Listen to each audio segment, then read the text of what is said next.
Batalhas, conquistas, culturas. A Serra do Pisco acompanha o desenrolar da história humana há milhares de anos. Mas qual é, afinal, a origem do seu nome? Neste episódio, vamos dar início a uma viagem que nos irá levar até destinos remotos, visitando a história de outras civilizações e algumas das tradições que melhor as definem. Regressamos novamente às origens e revisitamos lendas que fazem parte da memória e da história de diferentes povos. Junte-se a nós nesta viagem fascinante pelas raízes da história.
A Serra do Pisco, a história e os lugares.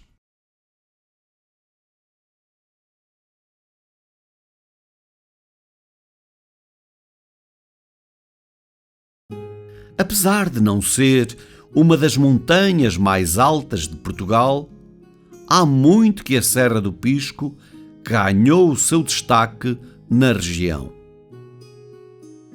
Mas esta não é a única serra com pisco no nome. No norte de Portugal, no Parque Nacional da Peneda Gerês, junto a Pitões das Júnias, na fronteira com Espanha, eleva-se uma outra Serra do Pisco. Esta prolonga-se para o lado espanhol, onde tem o ponto mais alto, a 1395 metros acima do nível do mar, no chamado Alto do Pisco.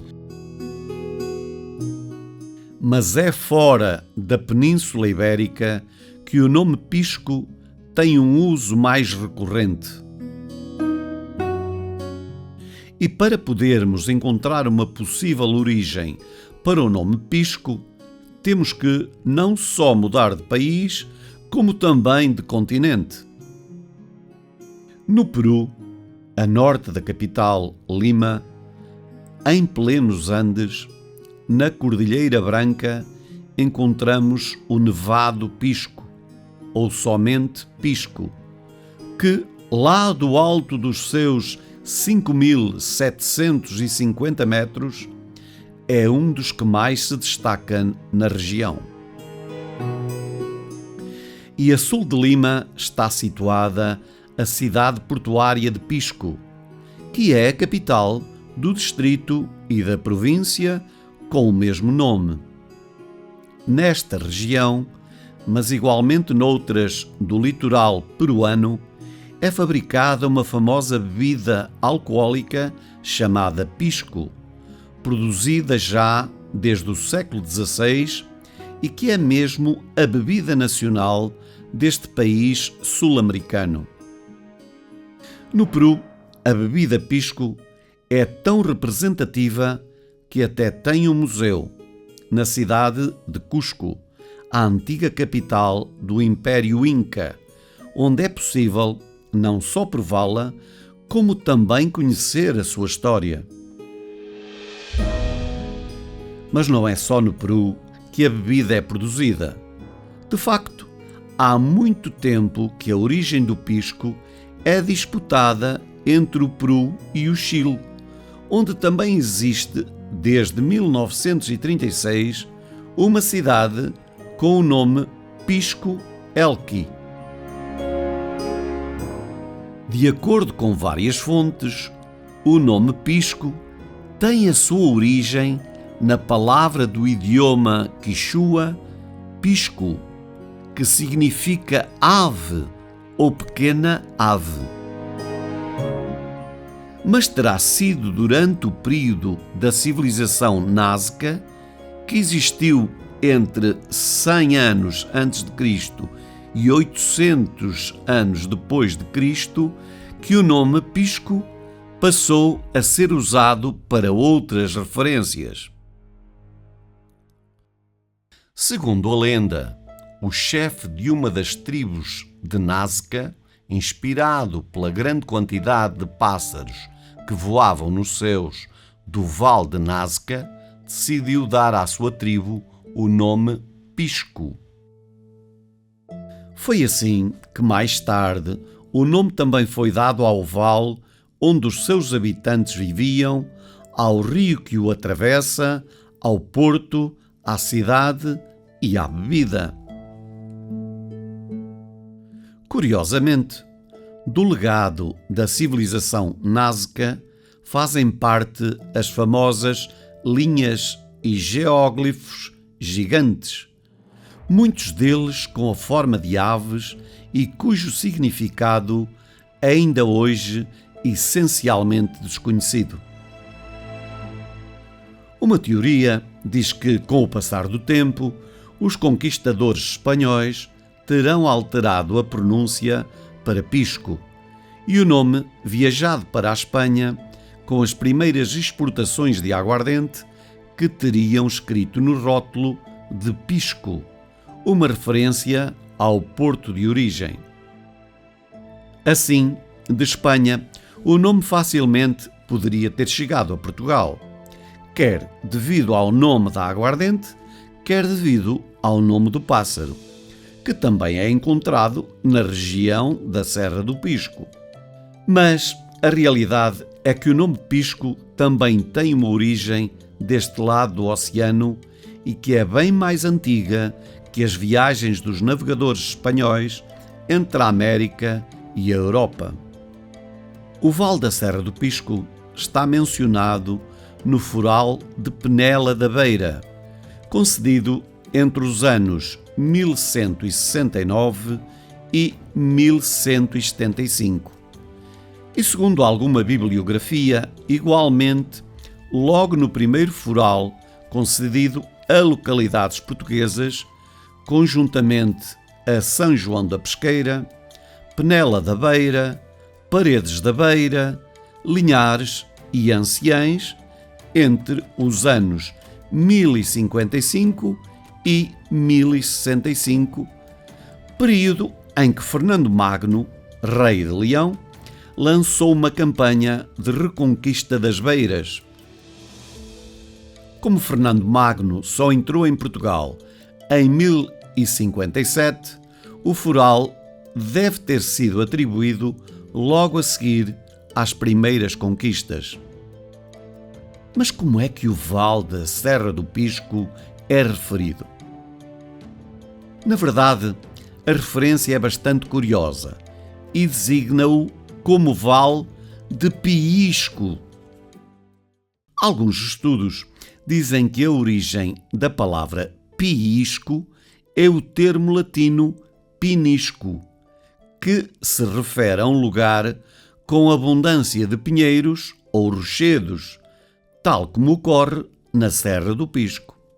Outros dizem que a palavra piisco era referente à ave, o pisco, também abundante no norte e centro do país já na época.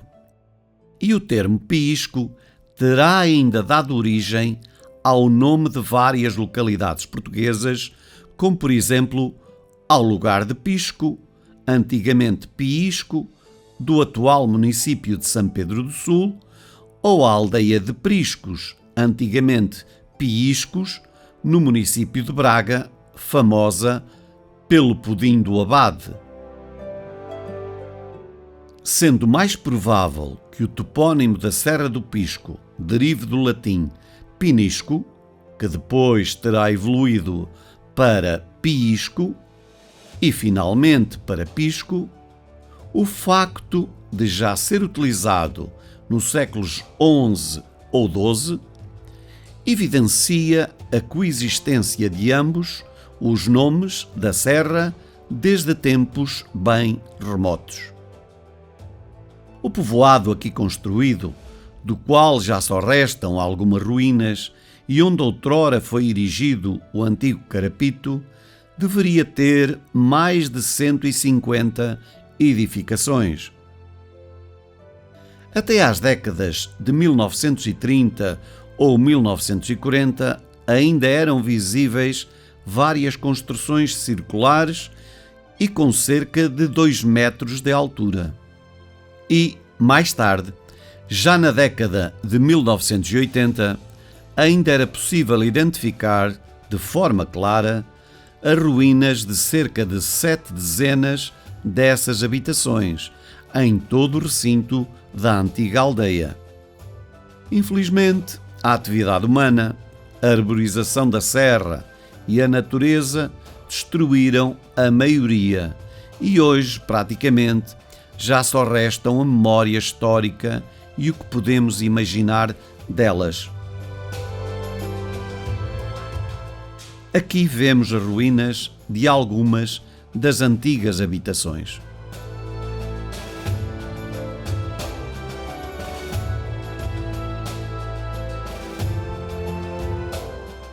Em 1989, a seguir às escavações, estudo e restauro dos dólmenes 1, 2 e 3, este antigo povoado também foi alvo de investigação, principalmente o castelo e a capela, também conhecida por Igreja dos Mouros.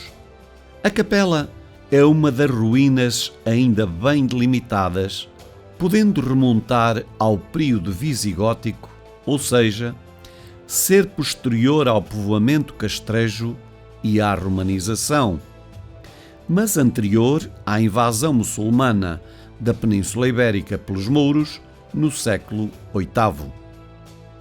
As ruínas da muralha da antiga fortificação, com cerca de 2 metros de espessura, também ainda são visíveis atualmente na parte mais alta da antiga povoação.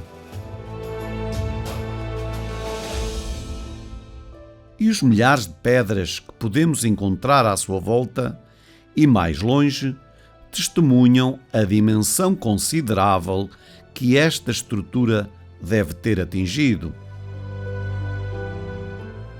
A sua localização elevada permitia-lhe ter uma visibilidade geral sobre a aldeia e, em caso de necessidade, iniciar rapidamente a proteção de qualquer um dos outros lados, que, apesar de protegidos por uma muralha em todo o seu perímetro, se encontravam consideravelmente mais expostos e vulneráveis a ataques. Várias secções das ruínas desta muralha, mesmo que muito incompletas, ainda podem ser atualmente identificadas com um elevado grau de confiança.